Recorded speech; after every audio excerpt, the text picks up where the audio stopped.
Chers internautes, nous sommes heureux de partager ce moment que le Seigneur nous accorde dans sa grâce avec vous, moment de méditation de sa parole. Et pour ce jour, le thème qui va sous-tendre notre méditation, c'est l'amour de Dieu nous libère de toute condamnation. Et nous allons lire pour ce fait l'épître de Paul aux Romains, chapitre 8, les versets 1 et 2. Mais avant d'écouter la lecture, je nous invite encore à la prière. Loué sois-tu, Père, pour cette grâce que tu nous fais de méditer ta parole. Seigneur, merci parce qu'elle pénètre notre être, notre cœur en particulier, et nous transforme. Merci de parler à nos cœurs, au nom de Jésus. Amen. Romains 8, versets 1 et 2. Il n'y a donc maintenant aucune condamnation pour ceux qui sont en Jésus-Christ. En effet, la loi de l'esprit de vie en Jésus-Christ m'a affranchi de la loi du péché et de la mort. Amen.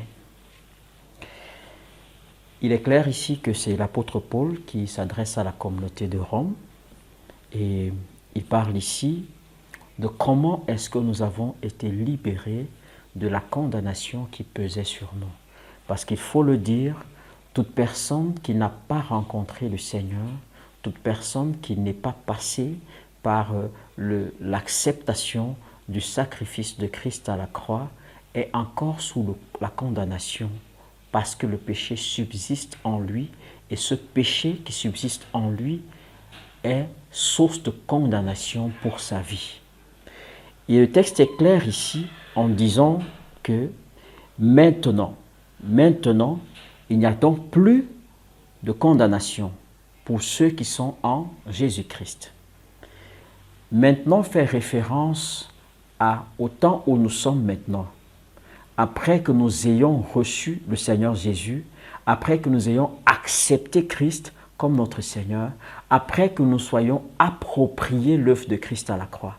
C'est un nouveau temps qui commence dans notre vie. C'est comme si une page était tournée. L'ancienne page de l'ancienne vie que nous avions est totalement tournée. Et maintenant, la Bible nous dit qu'il n'y a plus de condamnation pour ceux qui sont en Jésus-Christ. Cela sous-entend que toute personne qui accepte et reçoit Jésus comme Seigneur et Sauveur, accepte que l'œuvre de Christ à la croix est vraie pour sa propre vie, n'est plus dans la condamnation. Sachez-le, Satan travaille subtilement à garder les gens dans la culpabilité et dans la condamnation. Et la condamnation, en fait, c'est le fait déjà d'être dans la culpabilité et le fait de ne pas être libre, de ne pas être sauvé.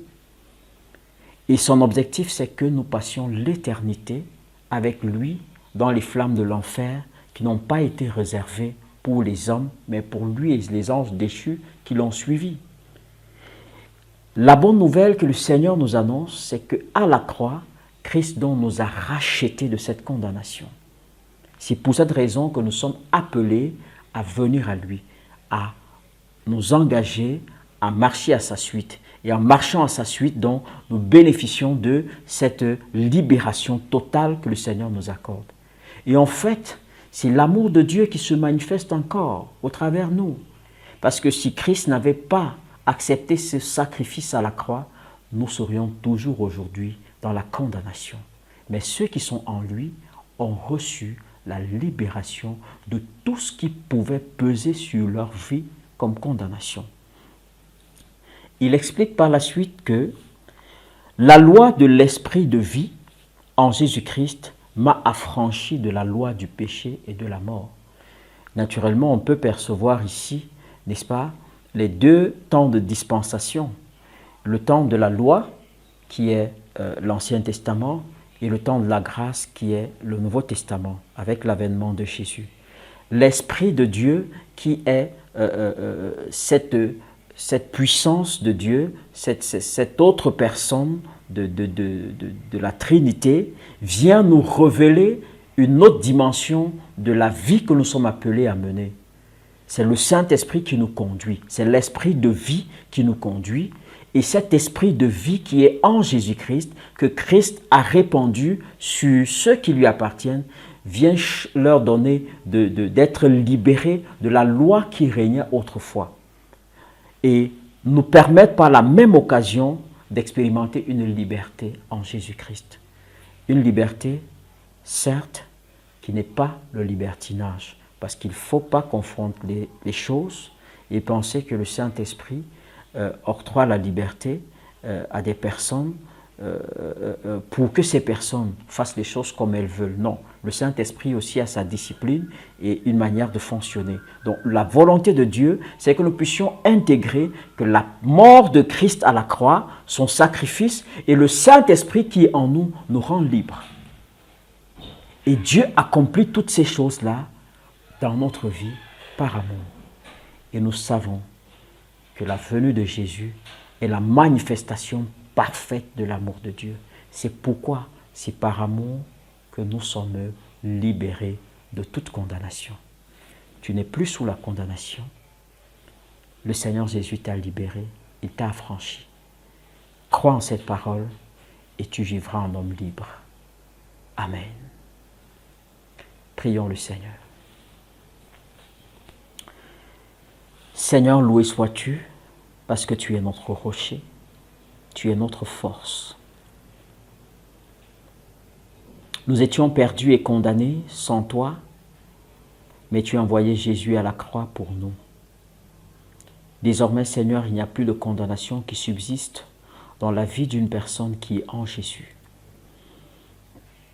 Donne-nous, Seigneur, de nous abandonner entièrement à toi, de nous approprier l'œuvre de la croix et de bénéficier de cette libération que tu nous accordes.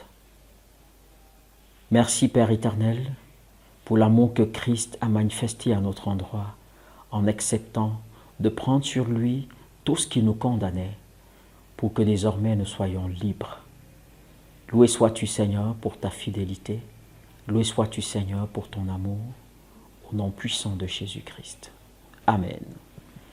Soyez bénis et que le Seigneur davantage vous donne cette conviction de votre libération en Jésus-Christ. Amen.